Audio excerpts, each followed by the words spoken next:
세종은 조선의 제4대 국왕이며 언어학자입니다. 그의 업적에 대한 존경의 의미를 담은 명칭으로 대왕을 붙여 세종대왕으로 일컬어집니다. 세종실록은 그의 인성에 대해 너그럽고 용서를 잘하며 공손하며 검소하다 라고 기록하고 있습니다. 웬만한 잘못을 해도 신하들을 죽이지 않았고 웬만한 부정을 저질러도 심하게 몰아세우지 않았다고 합니다. 그러나 이러한 성품을 가진 세종도 참지 못할 사건들이 몇 가지 있었습니다. 세종은 소원 왕후에게서 8명의 아들을 얻었는데 그들을 결혼시킨 후 무려 4명의 며느리를 파면시켰다고 합니다. 조선 왕조실록에서 세종은 며느리의 애정행각 때문에 무척이나 속을 태웠다고 전해집니다. 이 며느리들은 바로 세종의 장자인 문종의 세자빈들이었습니다.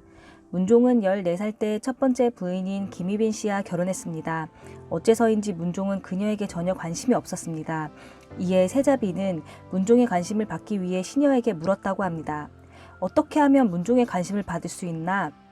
남편이 좋아하는 부인의 신을 베어다가 불에 태워 가루를 만들어 남편에게 술에 타서 마시게 하면 빈께서는 사랑을 받게 되오니 효동과 덕금 두 시녀의 신을 가지고 시험해 보시는 것이 좋겠습니다. 라고 말하였다고 합니다. 조선시대에는 미신을 억제하고 유교를 장려하던 문화였기에 이러한 미신을 행한 행동은 궁궐에서 폐익감이었죠. 그 후 이 사실을 알게 된 세종대왕은 휘빈 김씨를 내쫓게 됩니다. 휘빈 김씨가 나가고 3개월 뒤에 들어온 두 번째 세자빈은 바로 순빈 봉씨. 순빈 봉씨는 문종과 동갑이었는데 색을 밝히는 여자라고 전해집니다. 그러나 세자는 순빈에게 관심을 주지 않았고 눈길 한번 주지 않았다고 합니다. 세자가 여성보다는 책을 더 좋아하는 데다가 책을 읽지 않을 때에는 세자빈보다 궁녀들에게 더 관심을 쏟았기 때문입니다. 순빈 봉씨가 세자빈이 되고 나서 세자의 첩으로 들어온 여성들이 있었습니다. 그중 하나가 바로 권씨. 훗날 경혜공주를 낳게 될 권씨는 문종의 관심을 끄는 데 성공했습니다. 남편의 외면을 받은 순빈 봉씨는 여러 가지 방법으로 탈출구를 모색하였습니다. 거짓으로 임신을 한 척하기도 하였고 권씨를 원망하기도 하였습니다.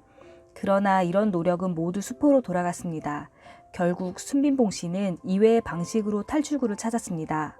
세종실록에 따르면 봉순비는 남편이 있어야 할 자리에 궁녀 소상이 있도록 했습니다. 소상을 잠자리에 불러들인 것입니다. 훗날 소상은 이렇게 말하였습니다.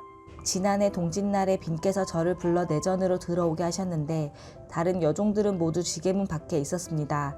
저에게 같이 자기를 요구하므로 저는 이를 사양했으나 빈께서 윽박지름으로 마지 못하여 옷을 한반쯤 벗고 병풍에 들어갔더니 빈께서 저의 나머지 옷을 다 빼앗고 강제로 들어와 눕게 하여 남자의 교합하는 형상과 같이 서로 희롱하였습니다. 소상에 대한 봉순빈의 집착은 대단하였습니다. 이 둘의 동성애는 수년간 계속된 것으로 보입니다. 이러한 행실은 당시 조선의 궁중에서 절대 용납되지 않은 행위였고 후에 세종대왕은 봉순비 씨를 폐위시켰습니다.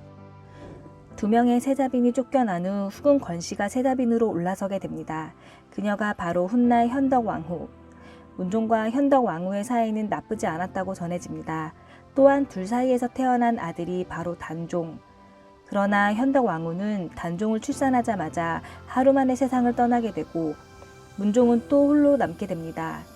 크나큰 사건 사고를 연속으로 겪은 후 문종 또한 건강이 급격하게 나빠지게 됩니다. 재위에 오른 후 얼마 되지 않아 그렇게 쓸쓸하게 생을 마감하게 됩니다.